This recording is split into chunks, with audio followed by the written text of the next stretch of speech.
नमस्कार, India news देख रहे हैं आप। मैं हूं आपके साथ पराग गुप्ता। कृषि कानूनों के खिलाफ किसान आंदोलन का आज 56वां दिन है और आज दोपहर 2 बजे किसानों की सरकार के साथ 11वें दौर की बातचीत होगी। इससे पहले 10 बैठकों में से 9 बैठक बेनतीजा रही थी। किसान तीनों कृषि कानून रद्द करने की मांग पर अड़े हैं। वहीं सरकार का यह कहना है कि कानूनों के अमल पर सुप्रीम कोर्ट रोक लगा चुका है। किसानों को अब इसके अलावा दूसरी मांगों पर बात करनी चाहिए। किसान कह चुके हैं कि गणतंत्र दिवस पर भी दिल्ली में ट्रैक्टर मार्च निकालेंगे। दिल्ली पुलिस ने इसे सुप्रीम कोर्ट में चुनौती दी थी। इस मुद्दे पर सुप्रीम कोर्ट में सुनवाई जारी है। इससे पहले सोमवार को कोर्ट ने कहा था कि किसानों को दिल्ली में एंट्री दी जाए या नहीं, यह पुलिस ही तय करेगी, क्योंकि यह कानून व्यवस्था से जुड़ा हुआ मुद्दा है। ऐसे में अब सुप्रीम कोर्ट के फैसले और सरकार के साथ आज होने वाली बैठक आंदोलन का रुख तय करेगी।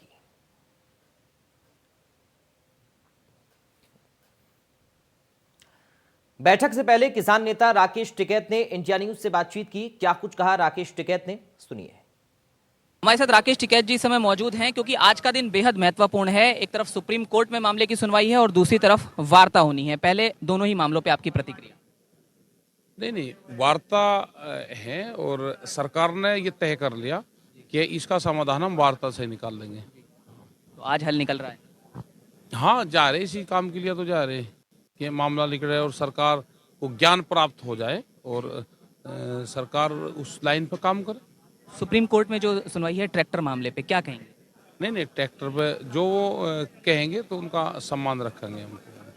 यानी सर्वोच्च अदालत, आप पहले भी कह चुके हैं सर्वोच्च अदालत। वो तो भाई अदालत तो भगवान का रूप होती है। हमने भगवान तो नहीं देखे, लेकिन अदालत तो जरूर देखी है। हाँ। दिल्ली पुलिस भी क्योंकि किसानों से बात कर रही है, दिल्ली पुलिस की चिंता ये है कि अगर ट्रैक्टर मार्च होगा तो दिल्ली में थोड़ी व्यवस्था बिगड़ सकती है। नहीं, ऐसा व्यवस्था नहीं बिगड़ती।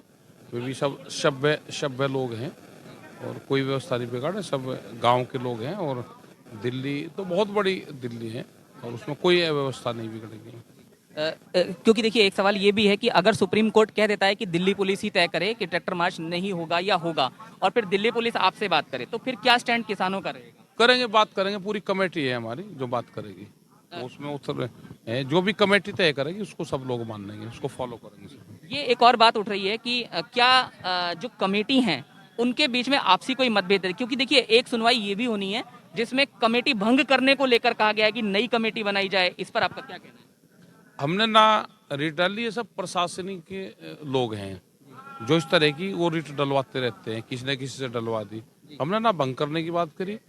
कोई दूसरी कमेटी आ जाएगी, हम उसमें भी नहीं जा रहे। हमें जाना ही नहीं, कोर्ट वाले उसमें हमें जाना नहीं। हमारी जो भी बातचीत होगी वो सरकार से होगी। एनआईए क्योंकि अब समन भी जारी कर रहा है, तो क्या कहना है? अभी सरकार जो है वो एक प्रेशर में लेने की बात करी। जब तक ये सम्मान दूसरे उससे जाते रहेंगे तो जब तक कोई समाधान नहीं निकलेगा। आपका गणित क्या कह रहा है? आज कुछ भी आज जिस हिसाब से इनका आज की तारीख है और जिस हिसाब से इनके बयान आ रहे हैं, तो उससे नहीं लगता कि कोई समाधान निकलेगा। सिर्फ बातचीत होगी, फॉर्मेलिटी पूरी होगी, क्योंकि तारीख भी 20 है और 20 तारीख तो वैसे भी वो मानते हैं।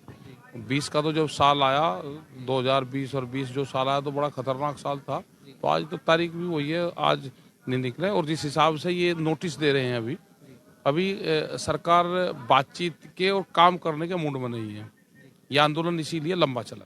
और इस पूरे मामले पर एक बड़ा अपडेट सामने आ रहा है। दरअसल सुप्रीम कोर्ट ने ट्रैक्टर रैली पर दखल देने से इनकार कर दिया है। बड़ी और अहम जानकारी आपको बता दें, ट्रैक्टर रैली पर सुप्रीम कोर्ट ने दखल देने से इनकार किया। पुलिस को आदेश जारी करने का अधिकार है। सुप्रीम कोर्ट की ओर से कहा गया है कि यह कानून व्यवस्था का मुद्दा है तो पुलिस ही इसको देखे। सुप्रीम कोर्ट ने दखल देने से इनकार किया है। ट्रैक्टर रैली पर पुलिस को आदेश जारी करने का अधिकार है। बड़ी और अहम जानकारी इस पूरे मामले को लेकर आपको हम दे रहे हैं। कानून व्यवस्था पुलिस का मामला है, यह सुप्रीम कोर्ट की ओर से कहा गया। रैली पर पुलिस आदेश जारी करे, रैली को लेकर पुलिस को ही आदेश जारी करने का अधिकार है। पुलिस को आदेश जारी करने का अधिकार है, यह सुप्रीम कोर्ट की ओर से कहा गया है। तो सुप्रीम कोर्ट ने दखल देने से इनकार किया है। ट्रैक्टर रैली पर सुप्रीम कोर्ट ने साफ तौर पर कहा कि यह कानून का मसला है, तो जाहिर तौर पर पुलिस ही इस पूरे मामले को देखे, पुलिस को आदेश जारी करने का अधिकार है। तो ये बड़ी और अहम जानकारी इस पूरे मामले को लेकर आपको हम दे रहे हैं। इस पूरे मामले को लेकर बड़ा अपडेट।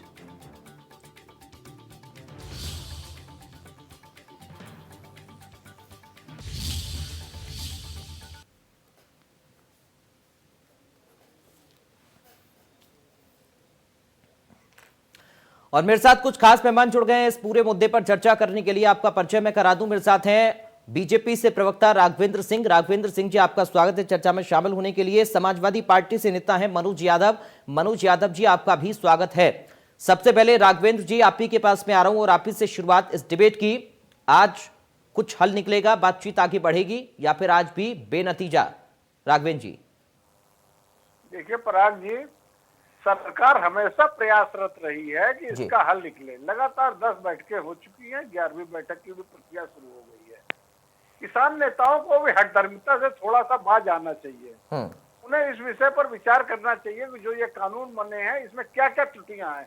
हम लोग त्रुटियां दूर करने के लिए कोई ऐसी बात नहीं है हम लोग हठधर्मिता कर रहे हैं, लेकिन विषय पर चर्चा होनी चाहिए। अब ये काला कानून है, काला कानून वापस कर लीजिए। इस प्रकार से तो हमारे देश के संविधान में लगभग 100 के आसपास संशोधन हो चुके हैं। तो क्या संविधान को हम नकारा कर दें? संविधान खराब है, उसको डस्टबिन में डाल दें? कानून बना हुआ है, वो बेहतर बना हुआ है, किसानों के हितों के लिए बना हुआ है। हम लोग लगातार किसानों की आय दोगुनी करने के लिए प्रयासरत है। प्रयास ये कर रहे हैं 2022 तक किसानों की आय दोगुनी हो, लेकिन कुछ किसान नेता इससे बाज आए। लगभग किसान संगठन 30 के लगभग किसान संगठन जो दिल्ली को घेरे पड़े हुए हैं, तो हमें नहीं लग रहा ये हठधर्मिता से कोई स्वीकार सा रास्ता निकलेगा। इन लोगों को वार्ता की मेज पर आना ही पड़ेगा, वार्ता करनी ही पड़ेगी। इसके अलावा कोई रास्ता नहीं है। हमारी सरकार लगातार प्रयासरत है, कोई ना कोई इसका रास्ता निकले। लेकिन सवाल तो यही है ना राघवेंद्र जी, किसान मानने को तैयार नहीं है। किसान भी अपनी मांगों पर अड़े हुए हैं कि तीनों कृषि कानून वापस होने चाहिए, हम संशोधन को तैयार नहीं है। सरकार कह रही है कि हम वापस नहीं लेंगे, संशोधन करने को तैयार हैं। तो बीच का रास्ता कैसे निकलेगा, ये सवाल शुरुआत से लेकर अब तक बना हुआ है और अभी भी ये सवाल ही उठ रहा है। राघवेंद्र जी देखिए, हमें तो पूरे देश के किसानों के हितों की रक्षा करनी है। हमें पूरे देश के किसानों की चिंता है। लगभग 7% किसान जो दिल्ली को घेरे हुए, सिर्फ उनकी बात नहीं कर रहे हैं, देश किसानों की भी बात करनी है। पूरे देश के लिए कानून बना है। बेहतर हो ये लोग अगर किसी प्रकार की समस्याएं हैं, कोई अगर इस प्रकार की समस्याएं जो वास्तव में उनके हितों की रक्षा नहीं कर रही है, उस विषय पर अपना ध्यान केंद्रित करें। उस विषय का निस्तारण करने के लिए न्यायालय भी कटिबद्ध है, हमारी सरकार भी वचनबद्ध है, उसकी व्यवस्थाएं की जा रही हैं। लेकिन अगर ये सीधे सीधे इस विषय में आ जाना, ये काला कानून है और क्या काला कानून है, इस विषय की चर्चा न करना, हमें नहीं लग रहा ये कोई न्याय संगत बात है। ये सिर्फ हठधर्मिता को प्रदर्शित करती है। ठीक है, मनोज यादव जी हमारे साथ हैं, समाजवादी पार्टी से नेता। मनोज जी, क्या कहेंगे इस पूरे मामले को लेकर? क्योंकि देखिए अभी सुप्रीम कोर्ट ने भी जो 26 जनवरी को ट्रैक्टर मार्च के लिए किसान कह रहे थे, उसके लिए साफ तौर पर यह कह दिया कि इसका ये पुलिस का मामला है, कानून का मामला है, पुलिस इसको देखे। और बातचीत बन नहीं रही है। आज भी एक बैठक होने वाली है, आपको लग रहा है बातचीत बनेगी?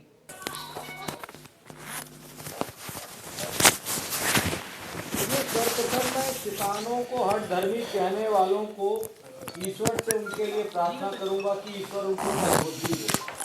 भगवान श्री राम से मैं हाथ जोड़ के प्रार्थना करता हूं कि ऐसे लोगों को थोड़ा सा दिमाग उनका राइट करे, क्योंकि जिस दिन किसान इस देश का हठधर्मी हो गया, उस दिन ना तो इस देश में पूंजीवाद रहेगा और ना ही सरकारें रह जाएंगी। इसलिए बीच में कोई मैं चाहूंगा इंटरप्ट न करे। और मैं बड़ी अनुरोध के साथ इस बात को कहता हूं, क्या सरकार इस बात के लिए चुनी गई थी कि सरकार किसी को आंदोलन में नहीं बैठने देगी, किसी को धरने पे नहीं बैठने देगी? जी भैया। क्या हमारे बीजेपी के जो प्रवक्ता हैं उनको इस बात का इल्म बिल्कुल नहीं है कि अब तक देश में लाखों लोग धरने पे किसान बैठा हो, ऐसे आंदोलन कभी नहीं हुए। जेपी का आंदोलन अगर हम याद करते हैं, तभी ऐसा लगता है कि तमाम एक व्यक्ति एक जगह एकत्रित हुए। अन्ना हजारे के आंदोलन में भी इतने लोग नहीं एकत्रित थे जितने किसान जिन हर बॉर्डर पे बैठे हैं टोटल जोड़ में। और उन किसानों को कुछ किसान नेता कहते हो,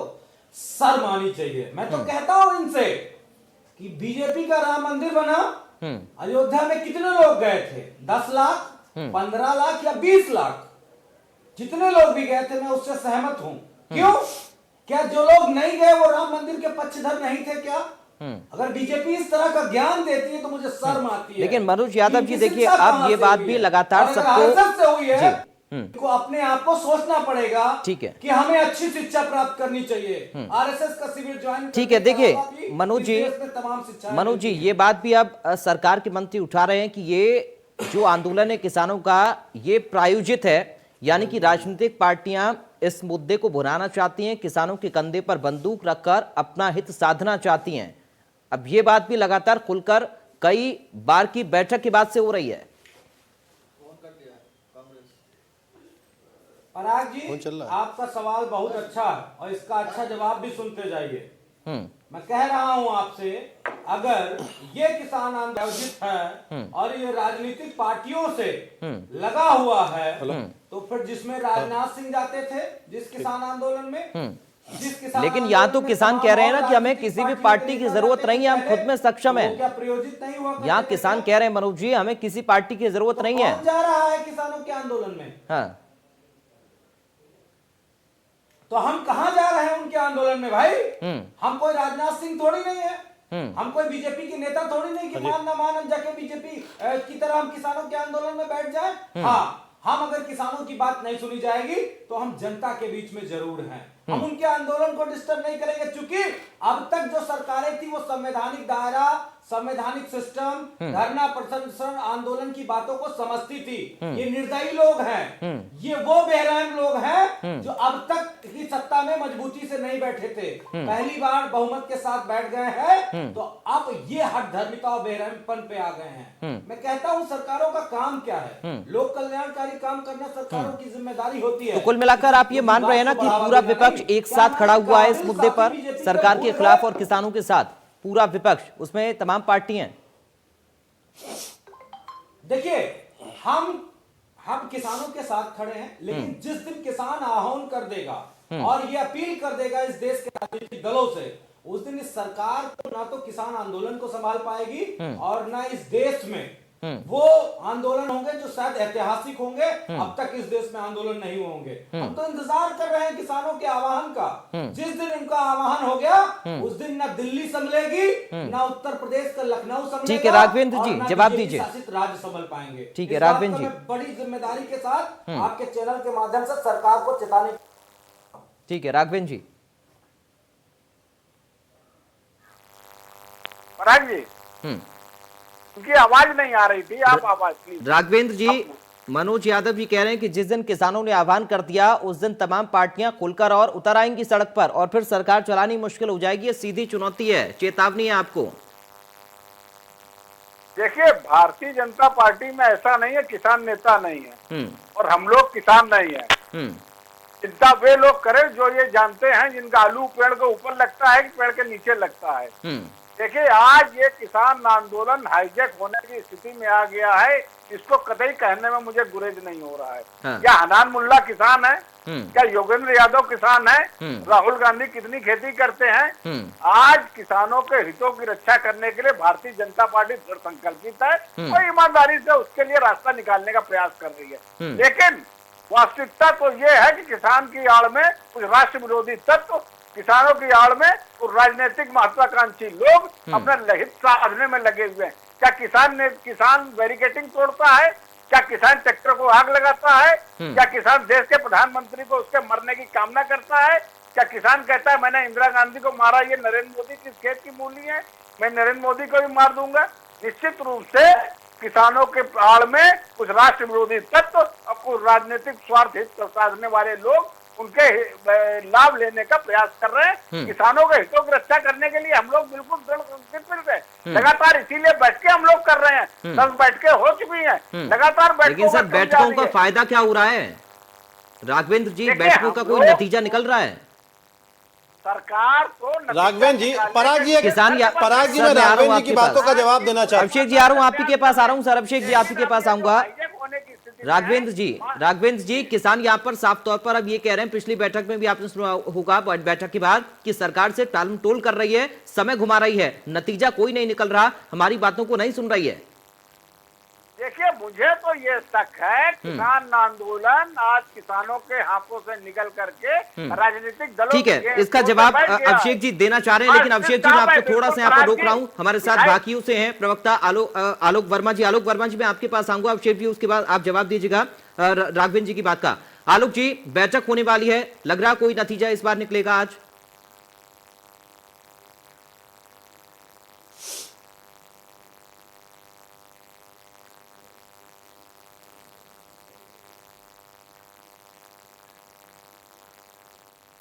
है नहीं, अगर सरकार इसका करेगी तो बात बन जाएगी, इसका नहीं करेगी तो बात नहीं बनेगी। चलिए ठीक है। अभिषेक जी, अभिषेक वाजपेयी जी, आपने सुना राघवेंद्र जी को आप जवाब भी देना चाह रहे थे और यहां पर आलोक वर्मा कह रहे हैं सरकार के ऊपर है इस बार भी मामला। अभिषेक जी, देखिए पराग जी, बड़ी साफ सुथरी सी बात है भाई। हमारे उत्तर प्रदेश और सारी जगह पे तो आलू जमीन में ही लगते हैं और उसके नीचे ही उनकी पैदावार होती है। साथ भारतीय जनता पार्टी के यहाँ पेड़ों के ऊपर आलू लग जाते होंगे, नंबर एक बात। नंबर दूसरी चीज, ट्रैक्टर जलाने की बात कह रहे हैं और आपको याद दिला दूं कि माननीय प्रियंका गांधी जी हो, चाहे राहुल गांधी जी हो, चाहे पूरे कांग्रेस पार्टी का एक एक कार्यकर्ता, हर एक व्यक्ति को बड़े दृढ़ता के साथ निश्चित तौर पे किसानों के साथ खड़ी हुई है और किसानों के हक की आवाज के लिए पूरा विपक्ष एक साथ है।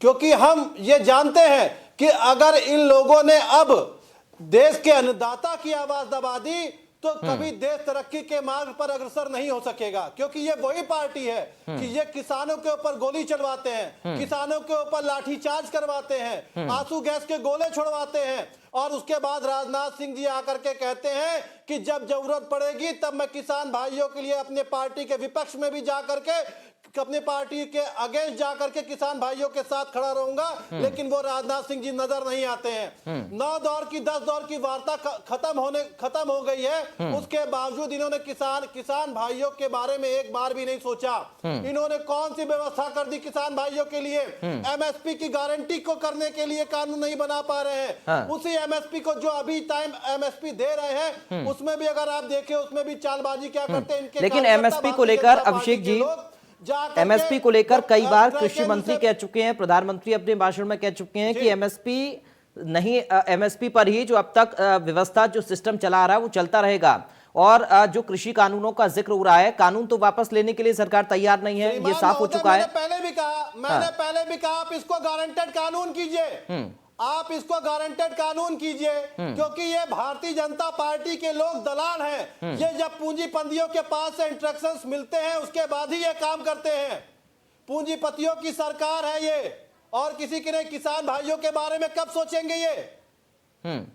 ठीक है, लेकिन एक आरोप तो ये आपके ऊपर भी लग रहा है कि अब किसानों के कंधे पर बंदूक रखकर कांग्रेस पार्टी चला रही है। कल राहुल गांधी भी जब प्रेस कॉन्फ्रेंस कर रहे थे, मैं उनको सुन रहा था, कहा कि ये तीनों कृषि कानून किसानों को बर्बाद कर देंगे। किसान कह रहे हैं कि हमें किसी भी राजनीतिक पार्टी की आवश्यकता नहीं है, हम खुद में अपने आप में सक्षम हैं, इस आंदोलन को चला सकते हैं। तो फिर क्यों कांग्रेस पार्टी कूद रही है जबरदस्ती? श्रीमान, मैं बिल्कुल बड़ा सम्मान करता हूं। मैं किसान भाइयों का बिल्कुल सम्मान करता हूं, उनकी बातों में हर एक बात का सम्मान करने के साथ समर्थन भी करता हूं। लेकिन कांग्रेस पार्टी किसान भाइयों के साथ इस वजह से खड़ी है, उनके आंदोलन में भी खड़ी है, उनके साथ भी खड़ी हुई है। आपको जिस बात की याद दिला दूं कि मध्य प्रदेश की एक घटना आपको याद होगी पराग जी, जहां पे मध्य प्रदेश में भारतीय जनता पार्टी की सरकार है, इन तीनों कानूनों की भेंट चढ़ चुकी है वहां पे किसान भाई हमारे। जहां पे आपको याद दिला दूं कि किसान इन्हीं की भारतीय जनता पार्टी के व्यापारी मित्र जो कि कार्यकर्ता भी है वहां का, कुछ किसान भाइयों से उसने फसलें खरीदी और अच्छे दामों पे बेचने के बाद वहां से चंपत हो गया, उसकी एफआईआर तक नहीं लिखी जा रही थी। विपक्ष के दबाव के बाद वहां पे एनसीआर लॉन्च हुआ और कुशवाहा जी जो वहां पे किसान है बेचारे नतमस्तक हो गए सरकार के आगे, रोते रहे, गिड़गिड़ाते रहे, डीएम तक में संज्ञान नहीं ली। लेकिन शिवपाल सिंह अभिषेक जी, कानूनों को लेकर जो कांग्रेस पार्टी कह रही है, तक नहीं लिया। अभिषेक जी, कानूनों को लेकर जो कांग्रेस पार्टी किसानों को समझा रही है, मैं अगर एपीएमसी मंडियों का ही जिक्र करूं तो ये आरोप आपके ऊपर भी है और बीजेपी की ओर से ये भी कहा जा रहा है कि कांग्रेस के मैनिफेस्टो में भी इस बात का जिक्र था। कांग्रेस पार्टी तब इसके लिए तैयार थी और अब तो एपीएमसी मंडियों को खत्म ही नहीं किया जा रहा है, मंडियां चालू रहेंगी, एक पैरेलल उसके सिस्टम खड़ा किया जा रहा है।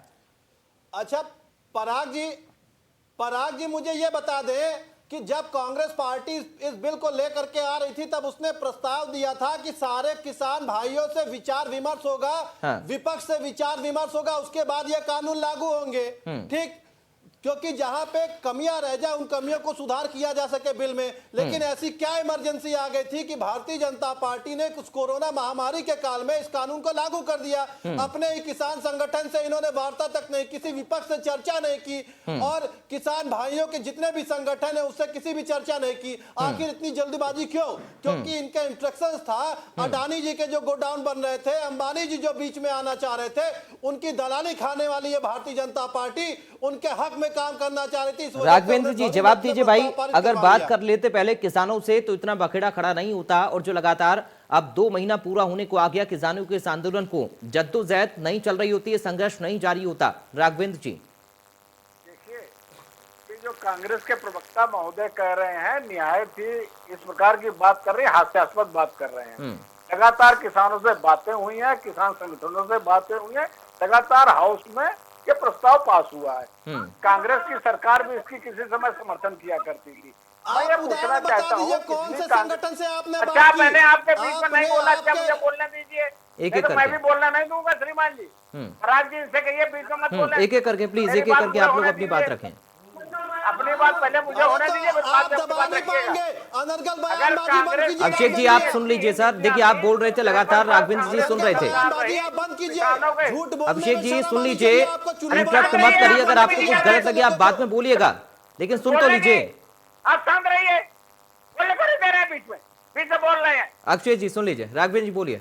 कम से कम सामान्य परंपरा का तो पालन किया करिए, किसी को बोलने तो दिया। मैंने आपके बीच में बोला, बीच में बोल देते हैं। अरे सर बोलिए, आप बात रखिए अपनी। राघवेंद्र जी देखिए श्रीमान जी, अगर ये कानून इतने ही अच्छे थे, 53 सालों में कांग्रेस ने क्या किया?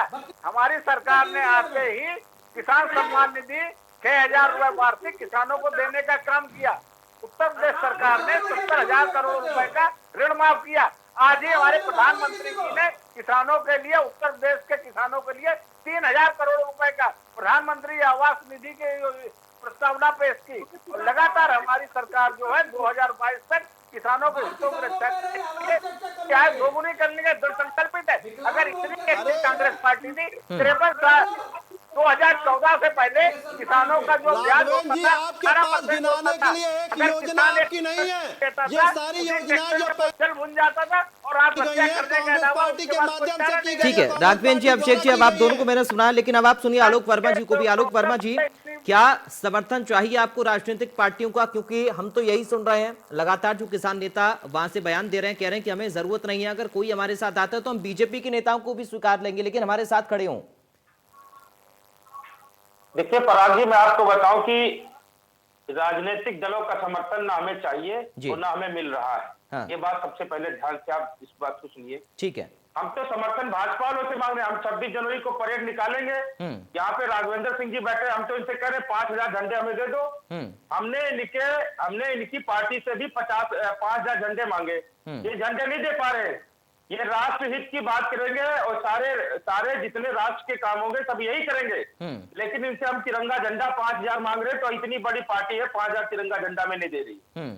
और हम आपको बताएं कि आप देख लो वहां पे कौन राजनीतिक दल है जिसने 1 किलो आटा दे दिया वहां पे आंदोलन में। हाँ। लोग फोटो खिंचा के चले आते हैं, ये समर्थन नहीं है। समर्थन आपका कौन 1 किलो आटा दे दिया? किसी ने नहीं दिया, ना भाजपा वालों ने दिया, ना कांग्रेस ने दिया, ना किसी राजनीतिक दल ने दिया। ये किसानों का प्योर आंदोलन है और ये आंदोलन चलता रहेगा। और राघवेंद्र जी को मैं सुन रहा था, राघवेंद्र जी ने कहा ना कि 2022 तक हम आय दोगुनी करने के लिए संकल्पित है।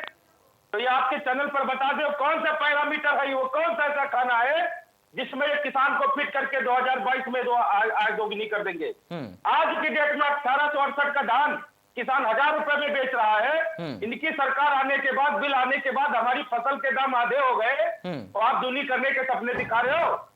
गन्ने का सीजन नवंबर में शुरू हो गया और गन्ने के मिल से जो पर्ची मिलती है उस पर भाव 0-0 लिखा होता है। ये हमारी आय दोगुनी करेंगे? गन्ने में 4 साल में 1 पैसा नहीं बढ़ाया, इससे हमारी आय दोगुनी हो जाएगी? भाई कौन सा ऐसा फार्मूला है, आप बता दो। और पराग जी मैं आपको बताऊं जी, अपने भारत में 17 ऐसे दिन आते हैं जिसमें हमारे देश की महिलाएं कहीं न कहीं सोने चांदी का पहनावा करती हैं। 17 दिन ऐसे आते हैं। ये जब कोरोना आया तो इन्होंने क्या कहा, इन्होंने अनाज को अपना उद्योग बना लिया और इन्होंने अपने बड़े प्लेयर्स, मैं नाम नहीं लूंगा, इन्होंने अपने बड़े प्लेयर्स जिनसे पूरे देश भर में भारतीय जनता पार्टी के इतने चमकदार कार्यालय बनवा लिए गए। उन्होंने क्या किया कि उन्होंने कहा कि जो किसान की फसल है इसको तिजोरी में बंद कर दो। वो तिजोरी में बंद करेंगे, तिजोरी में बंद करके वो चले जाएगा वहां पे। जब सीजन होगा तो फसल का दाम न्यूनतम स्तर पर होगा और जब सीजन खत्म हो जाएगा तो अपने मन चाहे रेट पे बेचेंगे। लेकिन आलोक जी देखिए, बीच में आपको रोक रहा हूं, मेरा सवाल यह है कि इन कानूनों में दिक्कत किन बिंदुओं पर है, उन बिंदुओं पर सरकार बात करना चाह रही है, तो क्यों इन बिंदुओं को किसान संगठन नहीं सुन रहे हैं? अगर कोई संशय है तो उसको क्लियर किया जाए। देखो पराग जी, आप इस बात को सुनिए। डर किस बात का है? सुनिए। क्योंकि सरकार ये कह रही है कि हम मंडियों को बंद नहीं करेंगे, जो पहले वाला सिस्टम था वो चलता रहेगा, इसके पैरेलल, इसके बराबर एक और व्यवस्था को खड़ा किया गया है। आलोक जी, मेरी बात को आप सुनने के लिए 1 मिनट का समय देंगे, मुझे ऐसा विश्वास है। बोलिए। देखो ऐसा है कि सरकार एक तरफ हमारे देश के प्रधानमंत्री जी कहते हैं 1 नेशन 1 मार्केट, ठीक है, मान लिया 1 नेशन 1 मार्केट अगर है तो फिर इन्होंने क्यों इस बिल में कह दिया कि any pan card holder can purchase the product of farmer. आप पैन कार्ड होल्डर को जब ये अधिकार देंगे कि किसान की फसल को खरीद सकता है, तो आप बिचौलिया या जो बात करते हैं कि हमने बिचौलियों को खत्म कर दिया, तो इससे बिचौलिया घटेंगे या बढ़ेंगे, आप इसका आकलन खुद कर सकते हैं। दूसरी बात, इन्होंने कहा कि किसान अपनी फसल को मंडी में बेचे या प्राइवेट में बेचे, उससे पूरी आजादी है। मंडी में बेचेगा तो खरीदने वालों को 6 से 7% का टैक्स लगेगा। बाहर अगर फसल बेचेगा तो खरीदने वालों को टैक्स फ्री रहेगा। तो ये व्यवस्थाएं साल 2 साल में खत्म होंगी कि नहीं होंगी? हर आदमी बाहर ही खरीदेगा। जब बाहर खरीदेगा तो मंडी को जब शुल्क नहीं मिलेगा तो मंडी कैसे रन कर पाएगी? इसका सीधा उदाहरण आप देख लीजिए, एफसीआई की हालत इतनी खराब हो गई कि उसकी 3 साल की सब्सिडी सरकार नहीं रिलीज कर पाई है। राघवेंद्र जी को अच्छी तरह से पता होगा। और एफसीआई जो देश की सबसे बड़ी खरीद एजेंसी है, उसकी भी हालत बहुत पतली हो गई है। किसान का जो मेन अधिकार है वो एमएसपी और मंडी है। हम नहीं चाहते भाई, आपने अपने बजट में कहा मंडियां बनाएंगे, वेयर हाउसेज बनाएंगे, सड़कें बनाएंगे, किसान को सीधे बाजार से जोड़ेंगे। अब आप कह रहे हो नहीं, हम तो प्राइवेट हाथों से जुड़वाएंगे। तो आपने पुरानी, सुनिए पराग जी, आपने पुरानी फिल्मों में देखा होगा, सेम वही स्थिति आने वाली है कि जब सीजन होगा तो लाला अपने गोदाम भर लेगा और जब सीजन खत्म हो जाएगा तो यही देशवासी महंगे दामों में लाला। ठीक है, आपका जो सवाल है, आपकी बातों को लेकर मैं राघवेंद्र जी के पास जाऊंगा और इसका जवाब भी लूंगा, लेकिन इससे पहले आपने जो विपक्ष को लेकर बातें कही, मनोज यादव जी, मैं चाहता हूं आप इस पर जवाब दें, क्योंकि यहां आलोक वर्मा साफ तौर पर कह रहे हैं हमें किसी राजनीतिक पार्टी का संरक्षण नहीं चाहिए, हम अपने आप में सक्षम हैं और नेताओं को छपाक रोग है, सिर्फ फोटो खिंचवाने के लिए आते हैं। और अखिलेश यादव क्या गए? वो तो ट्विटर पर आकर, मीडिया के जरिए आकर सिर्फ बयानबाजी कर रहे हैं। बताइए सर।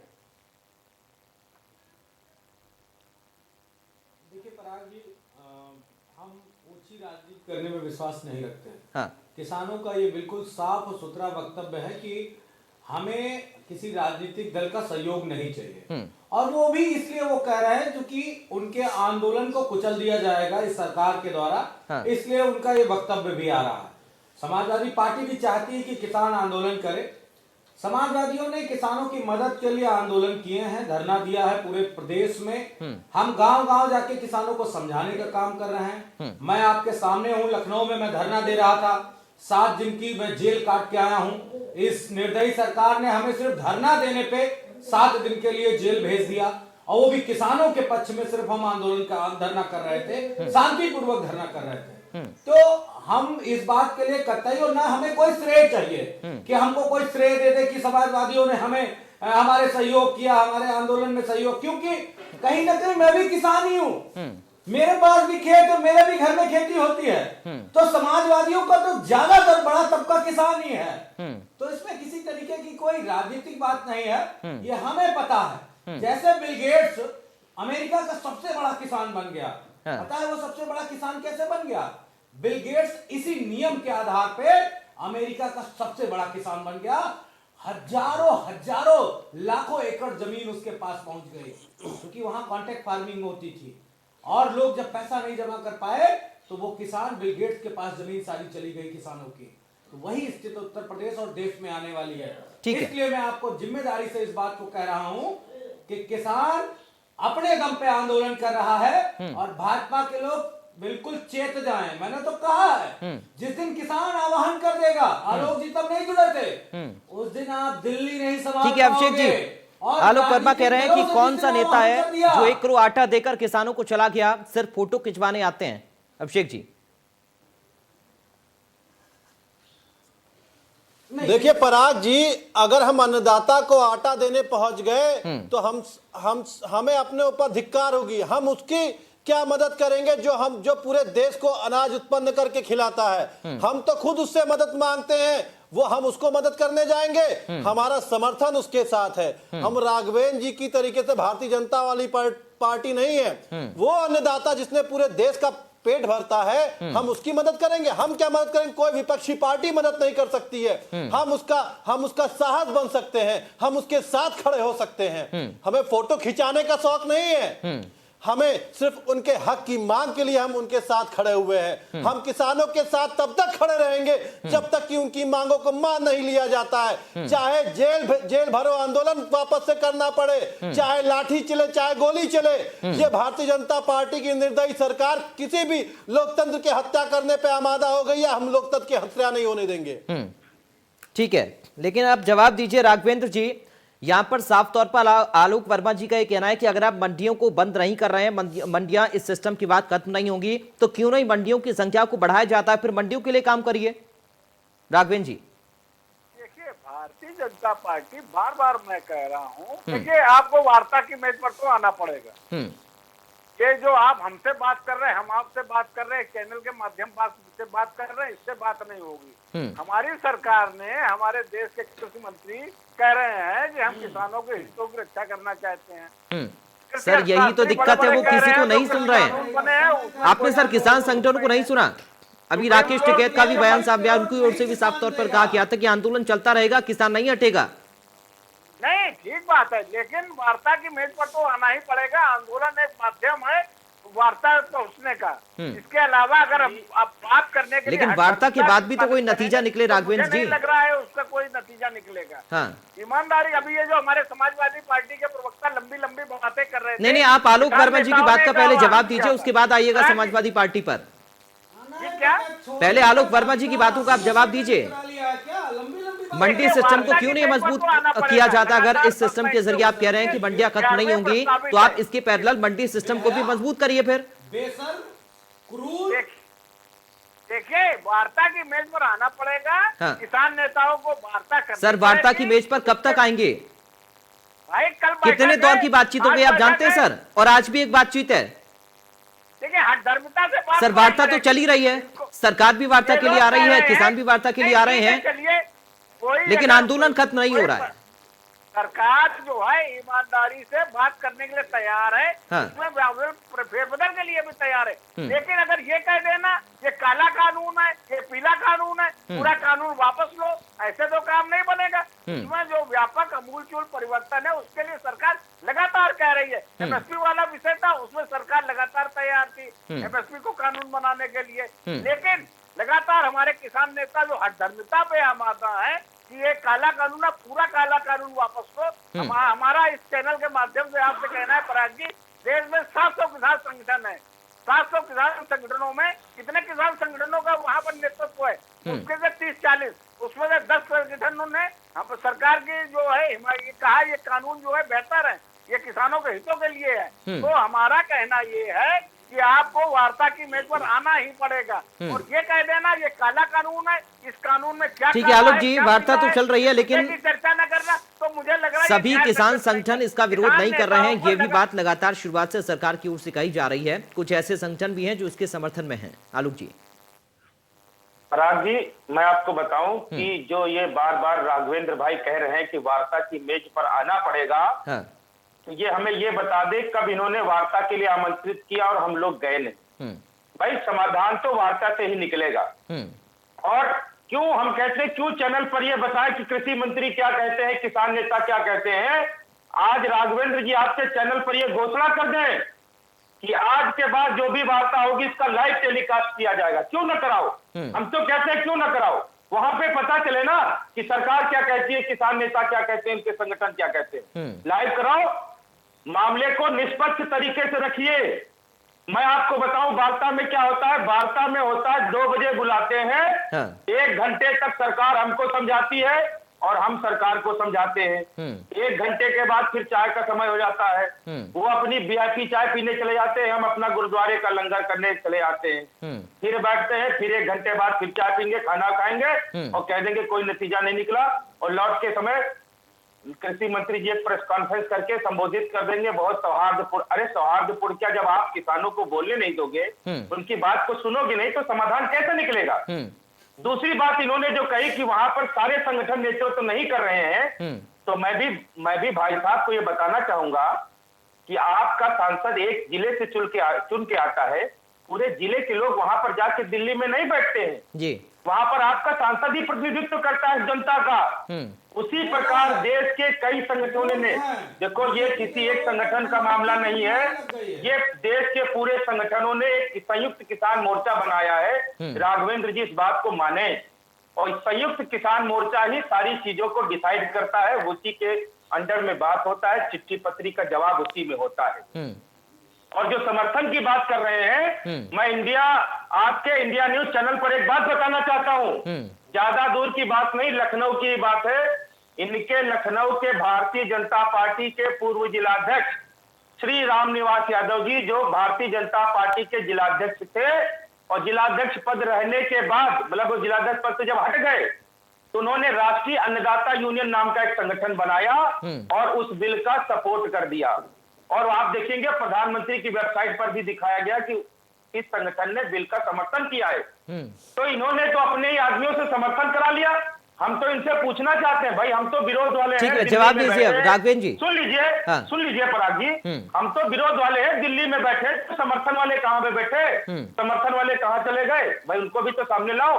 और मैंने आपके चैनल पर बहुत पहले कहा था, इससे पहले की डिबेट में कहा था कि सरकार जब अगली बात करे तो हम विपक्ष के, हम अगर बिल का विरोध कर रहे हैं, तो अगर हमसे बात करती है तो समर्थन देने वाले किसानों को भी इस वार्ता में बुलाया जाए। हम उनसे बात तो करेंगे कि भाई इस बिल में आपको क्या अच्छा ठीक है लगा? राघवेंद्र जी, बहुत जल्दी से बताइए सर, क्या उन संगठन को भी बुलाया जाए? क्योंकि ये बात कृषि मंत्री से भी मीडिया ने पूछी थी, प्रेस कॉन्फ्रेंस जब पिछले दौर की बातचीत के बाद कृषि मंत्री कर रहे थे, तो उन्होंने कहा कि अभी ऐसी कोई बातचीत नहीं है, आगे अगर ऐसा होगा तो हम देखेंगे। क्या उन संगठनों को भी बुलाया जाएगा जो इसका समर्थन कर रहे हैं? अगर हमारे मित्र जो ये कह रहे हैं कि जो कुछ किसान संगठन जो समर्थन कर रहे हैं वो भारतीय जनता पार्टी के हैं, तो मैं भी ये आरोप लगा सकता हूं, जो ये विरोध कर रहे हैं समाजवादी पार्टी और वामपंथी विचारधारा के लोगों के गोद में बैठे हैं। इस बात से ऐसे बात नहीं बनेगी श्रीमान जी, आपको वार्ता की मेज पर आना पड़ेगा। और अरे सर, वार्ता की मेज पर आ तो रहे हैं, वार्ता तो लगातार हो रही है। राघवेंद्र जी, आप बार बार इस बात को कह रहे हैं, वार्ता की मेज पर आना पड़ेगा, वार्ता की मेज पर आना पड़ेगा। वार्ता की मेज तो आज भी सज रही है, मुझे लग रहा है कि आप और लगातार 9-10 दौर की बातचीत हो गई है, लेकिन बातचीत का नतीजा क्या है, सवाल ये है राघवेंद्र जी। कब ऐसा हुआ कि आलोक जी सुन लीजिए, आलोक जी, राघवेंद्र जी, आलोक जी कह रहे हैं कि कब ऐसा हुआ कि किसान संगठन वार्ता के लिए सरकार ने बुलाया और ना गए हों। लेकिन ये लोग हुज्जत क्यों करते हैं? बात ये बता रहे हैं काला कानून है श्रीमान जी, पराग जी, ये क्या काला कानून है? इसमें क्या फेरबदल किया जाए? फेरबदल की बात क्यों नहीं करते हैं? मैं बार बार ये कह रहा हूँ, फेरबदल की गुंजाइश अगर है तो फेरबदल किया जाएगा, उसमें संशोधन किया जाएगा। क्या देश के संविधान में 100 संशोधन नहीं हुए? इसका मतलब संविधान बेकार है, संविधान को कूड़े के ढेरों फेंक दिया जाए? कैसी बात आप लोग करते हैं? ये बताइए, उसमें अगर फेरबदल की गुंजाइश है तो फेरबदल ही किया जाएगा ना। आप ये क्यों कह रहे हैं ये काला कानून है? काला कानून क्या है ये बताने में सब लोगों को परेशानी होती है। चाहे समाजवादी पार्टी हो, बहुजन समाज पार्टी हो, कांग्रेस हो, ये वामपंथी विचारधारा के लोग हैं, निश्चित रूप से इसका राजनीतिक लाभ लेना चाहते हैं। मुझे ये कहने में कोई विरोध नहीं है। ठीक है, आपकी की इस बात पर आलोक जी आपके पास मैं आऊंगा। ठीक है आलोक जी थोड़ा सा इंतजार करिए सर, थोड़ा सा इंतजार करिए। आलोक जी आऊंगा मैं आपके अभिषेक जी के पास चलते हैं। अभिषेक जी, संशोधन के लिए सरकार तैयार है, लगातार ही कहा जा रहा है कि काला कानून का जो जिक्र है वो जब विपक्षी पार्टियां इस पूरे आंदोलन में कूदी तब इसको काला कानून बताया। राहुल गांधी भी लगातार काला कानून बताते हुए नजर आए। कल भी हमने सुना, कहा कि कृषि को बर्बाद कर देंगे, किसानों को बर्बाद कर देंगे। काला कानून का जो लगातार नारा दिया जा रहा है और साथ ही ये कहा जा रहा है कि ये कानून बर्बाद कर देंगे, तो इन कानूनों में अगर कोई दिक्कत है तो क्या उनके प्रावधानों पर विस्तार से बातचीत, उन विषयों पर बैठकर उन बिंदुओं पर बातचीत नहीं हो सकती है?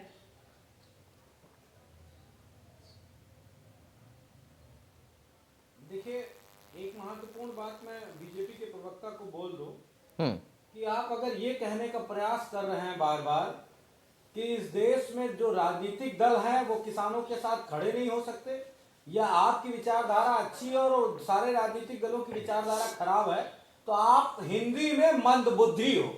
और मुझे शर्म आती कि मंदबुद्धियों के साथ मुझे डिबेट करनी पड़ रही है। आप सबसे पहले अपने मस्तिष्क में भरा हुआ गोबर निकालो और तब टीवी डिबेट में आया करो। बेशर्मी भरी बात करते हो। इस देश में किसान 50 दिन से ज्यादा हो गया ठंड में बैठे हुए, 80 से ज्यादा किसान मर गए, शहीद हो गए, और आप बेशर्मी भरी बातें करते हो। आप बहुत शुक्रगुजार अपने आप को समझो कि आप टीवी डिबेट में हमारे साथ स्टूडियो में नहीं बैठे हो। अगर बैठे होते तो अब तक आपको मैं सारा हिसाब किताब बराबर कर देता, सिर्फ इस नाते कि आप इस देश के किसानों को बदनाम कर रहे हो। भाजपा के लोग चूहे में घुस के डिबेट करते हैं, जैसे चूहा बिल में नहीं घुस जाता है वैसे घर से डिबेट करते हैं। हिम्मत हो तो स्टूडियो आओ तो हम तुमको बताएं। तुम्हारा ठीक है राघवेंद्र जी आप सुन लीजिए सर। ठीक है मनोज जी हो गया, एक एक करके प्लीज बोलिए। अभिषेक जी समय कम है। अभिषेक जी ठीक है अभिषेक जी मेरी आवाज आ रही है आपको? ठीक है अभिषेक जी मेरी आवाज आ रही है आपको? अभिषेक जी पराग जी। अभिषेक जी देखिए आलोक जी कह रहे हैं कि यहाँ पर बिल्कुल आ रही है बातचीत से कोई नतीजा नहीं निकल रहा, सरकार बुला रही है, हम जा रहे हैं। और यहाँ राघवेंद्र जी कह रहे हैं कि मेज पर आइए, बातचीत की मेज पर आइए, कैसे निकलेगा समाधान? आखिरी कमेंट जल्दी से, बहुत जल्दी। देखिए पराग जी, ये बड़ा हास्यप्रद बात कह रहे हैं राघवेंद्र जी। मुझे समझ नहीं आता कैसे ये वक्तव्य दे सकते हैं। आप देखिए जब से वार्ता चालू हुई है तब से हर बार किसान भाई जा करके इनके वार्ता में जाते हैं और वहां पे वार्ता होती है। वार्ता होने के बाद जैसे आलोक जी ने बिल्कुल बात कही, बिल्कुल सत्यता पूर्वक बात कही है कि वहां पे चाय पीने के बाद, खाना खाने के बाद वो अपने निकलते हैं, उसके बाद कहते क्या है कि बड़ा अच्छा वार्ता रही। लेकिन वार्ता में क्या हुआ ये बात बताने में क्या उनको शर्म आती है?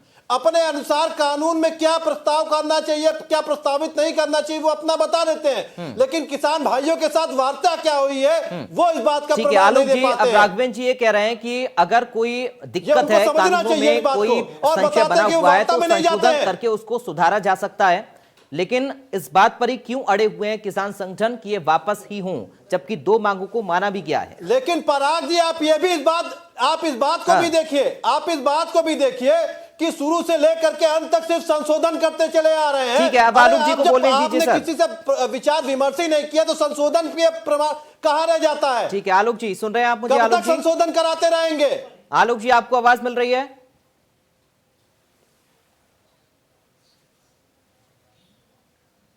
चलिए लगता आलोक जी राघवेंद्र जी यहां पर ये कह रहे हैं कि अगर कोई संशय की स्थिति है तो उसको क्लियर करें, अगर किन्हीं बिंदुओं पर बातचीत कर सकते हैं तो उसका समाधान निकालें। वापस ही क्यों इस मांग पर अड़े हैं किसान की वापस ही हो ये किसान कानून?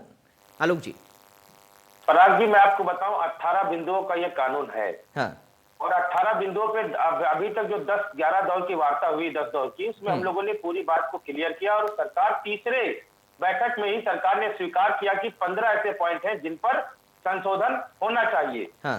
तो आप ये बताओ तीन पॉइंट के लिए क्यों सरकार अड़ी हुई है? जब हमने भाई आप जब 50% तक अगर है कोई कमी तो चलो ठीक है इसमें संशोधन कर लो, लेकिन 18 में से 15 पॉइंट ऐसे हैं जिन पर संशोधन हो सकता है या संशोधन करने के योग्य है। तो हम तो कह रहे हैं कि आप ऐसे कानून, लेकिन वो तो किसानों की ओर से संशोधन के लिए कहा जा रहा है ना, सरकार के लिए तो कानून सही है। पराग जी बात तो सुनो, सरकार जो है इनको किस बात की दिक्कत, इनको बहुमत किसानों ने दिया और जिस हिसाब से भाई संसद में हाउस में पास होकर बिलाया उसी प्रकार का आपका पूरा मैंडेटरी, जिस प्रकार आपने इसको नो क्वेश्चन आवर में पारित करा लिया था उसी तरह को खत्म करा दो और सभी को साथ मिलेकर किसान संगठनों के साथ में बैठकर इससे अच्छा और इससे मजबूत कानून बनाइए, हम स्वागत करेंगे।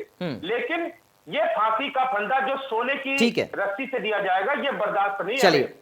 और मैं आपको बताऊं पराग जी, किसानों का सीधा कहना है कि बिल वापसी नहीं तो घर वापसी नहीं, चाहे हमें आंदोलन लंबा। चलिए बहुत शुक्रिया। बिल वापसी नहीं तो घर वापसी नहीं। बहुत शुक्रिया आलोक जी आपका चर्चा में शामिल होने के लिए। अभिषेक जी आपका बहुत शुक्रिया, राघवेंद्र जी आपका बहुत शुक्रिया और मनोज जी आपका बहुत शुक्रिया। तो आपने सुना आलोक वर्मा को, जो भारतीय किसान यूनियन के प्रवक्ता हैं, उन्होंने साफ तौर पर कह दिया है कि जब तक बिल वापसी नहीं तब तक घर वापसी नहीं। राकेश टिकैत भी इस बात को कह चुके हैं कि जब तक कानून वापसी नहीं होगा तब तक उससे कम पर बात नहीं बनेगी। और जब सुप्रीम कोर्ट की ओर से कहा गया है इस पूरे मामले को लेकर 26 जनवरी को जब गणतंत्र दिवस के मौके पर ट्रैक्टर यात्रा निकालना चाहते हैं दिल्ली के अंदर किसान संगठन, तो दिल्ली पुलिस को अब देखना है इजाजत देनी है नहीं देनी है, क्योंकि ये कानून का मसला है। लेकिन किसानों की ओर से कहा जा रहा है कि ये जो ट्रैक्टर रैली है ये निकलकर रहेगी और हम तब तक अपनी मांगों पर अड़े रहेंगे जब तक इन कानूनों को वापस नहीं किया जाता है। आज भी एक दौर की वार्ता होनी है, अब देखना होगा कि इस पूरी बातचीत में क्या कुछ नतीजा सामने निकलकर आता है, क्योंकि बातचीत की मेज पर हर बार किसान और सरकार बैठते हैं लेकिन नतीजा नहीं निकलता। सबकी नजरें अब इस बैठक पर टिकी हैं। फिलहाल के लिए मुझे दीजिए इजाजत, आप देखते रहिए इंडिया न्यूज।